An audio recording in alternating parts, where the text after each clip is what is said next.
Кризата на колена спушта се поголем број фирми кои не можат или имаат тешкоти со исплата на платите. Ликвидноста станува проблем број 1, а фокусот се насочува на спас и преживување. Ваквата стратегија е нормална, бидејќи кризата зема залет и никој не може да предвиди што ќе се случува.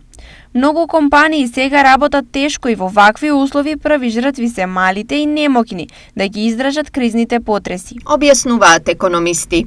Ставот на економистите го потврдуваат и од Управата за јавни приходи. Заклучно со 23 мај оваа година, за месец април, МПИН пресметката не ја платиле 9215 работодавачи за 31.372 вработени лица, додека 5426 работодавачи за 12.352 вработени лица воопшто не поднеле и не платиле МПИН пресметка за месец април, велат од УЈП.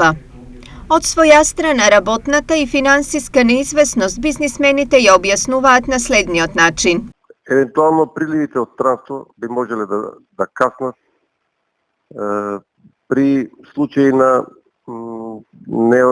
несредени односи, недобро организирани договори за соработка, односно случаи кога се става под знак прашање квалитетот на робата која е испорачена, која обично би требало да се плати во рок од 15 до 30 дена. Од друга страна, спокојни за своите плати можат да бидат вработените во јавната администрација. Според податоците за годинава во буџетот се планирани дополнителни 36,1 милиони евра или вкупно 540,3 милиони за плати и недоместоци за вработените во овој сектор, кој во моментов се 132.000 лица.